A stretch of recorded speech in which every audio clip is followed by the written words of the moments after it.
Welcome to another presentation on cybersecurity tips where I discuss unusual tips and tricks to increase your privacy and security. Today I will focus on uploading and sharing files. The usual advice you may have received from a professional may include sharing files online may lead to privacy breaches. Therefore, you need to be mindful of what you will upload or share.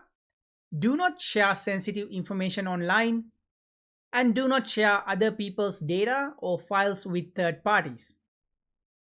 I will add on to this with some other items that you may or may not have thought about prior to this presentation.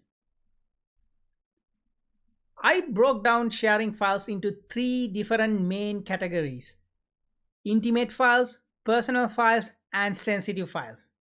These are the three categories that you need to be careful of when you are sharing files.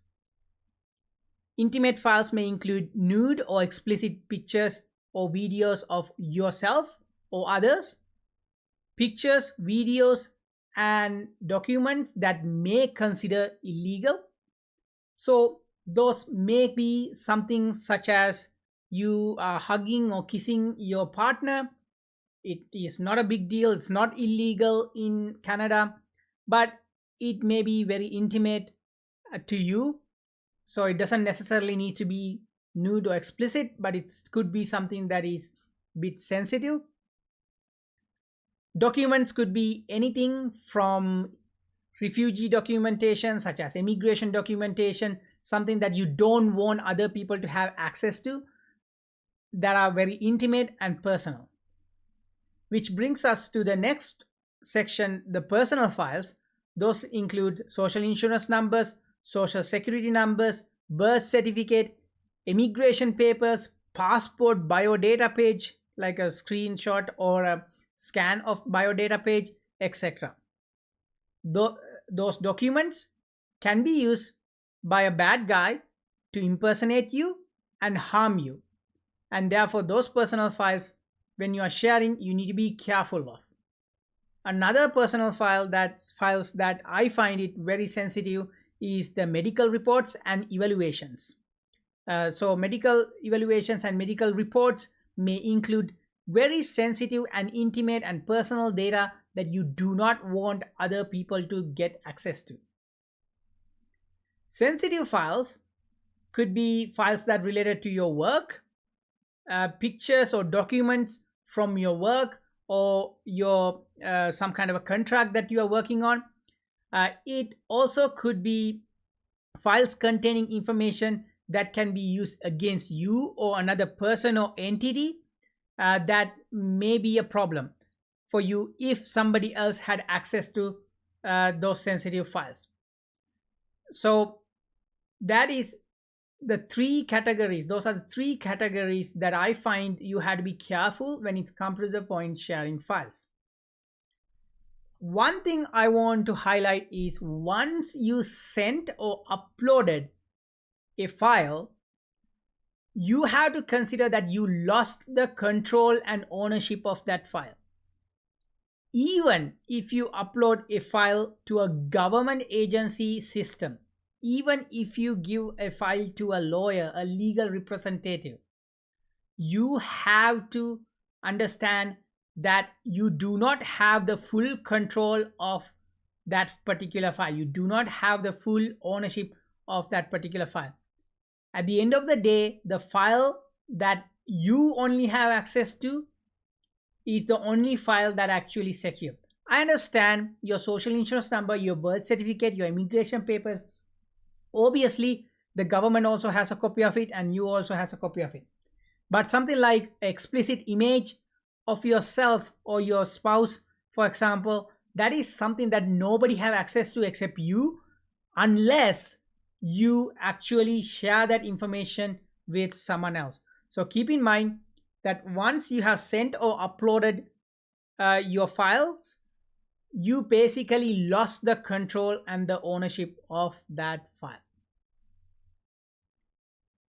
So when sharing files, as I mentioned on the previous slide, when you had to be very careful when you are sharing files, right?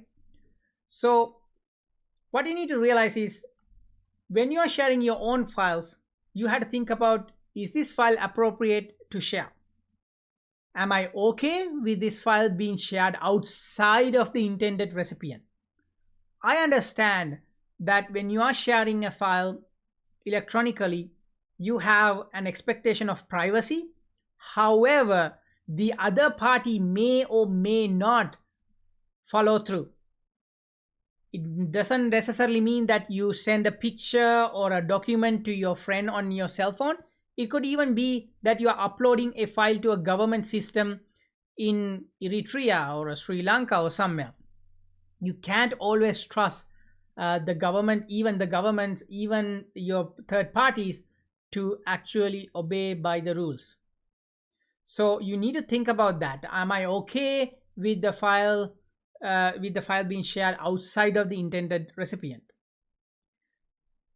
Another thing you need to look at is, what are the future implications of that particular file?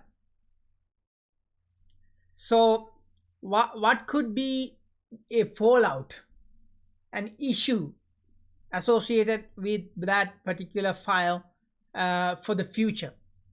So there's a spelling mistake here. This should be separation or fallouts. So it could lead to, like, relationship separations or fallout between different business partners, etc. So you have to be careful of the future implication. It may not have an implication right now, but it may have implication in the future. When it's come to the point other people's files, you need to think about, am I supposed to have received this file? If you're not supposed to have received that file and somebody mistakenly sent you something sensitive or intimate, please delete that file and maybe inform that person that they are sending that information to you by mistake.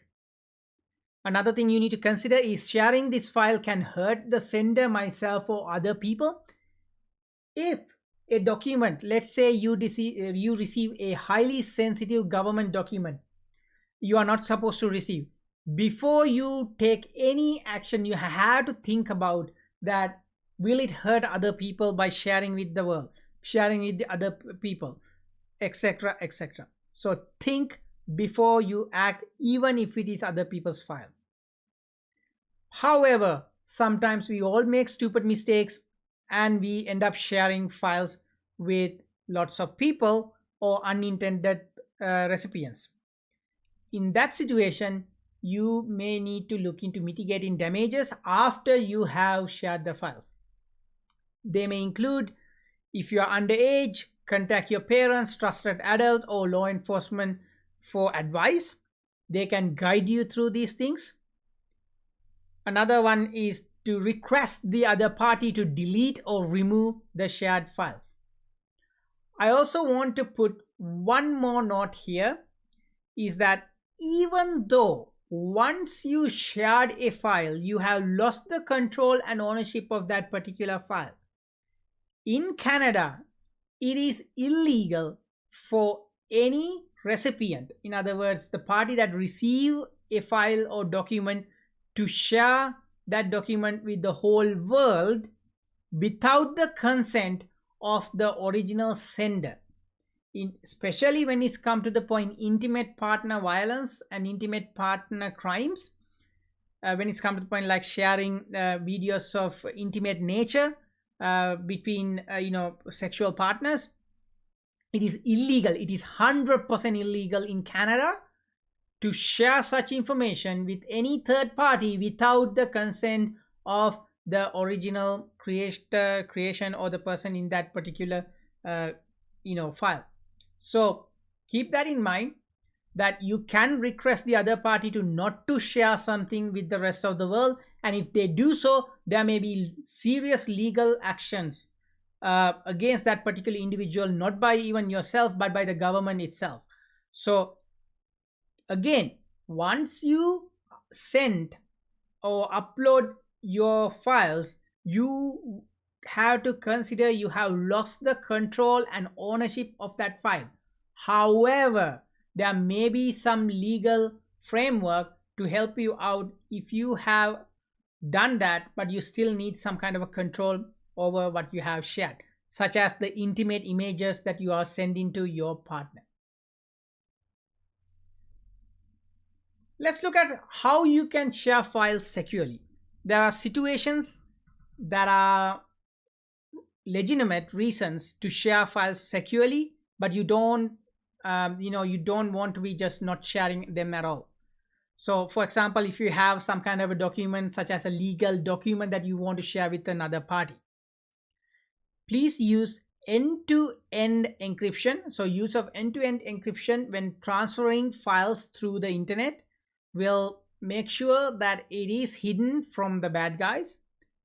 Use password protect on the files that you are sharing, and share that password with the recipient using a different mean. In other words, if you're sending an email with a password protected file, do not send a second email using the same email with the password in it. Instead, maybe text the password to that person.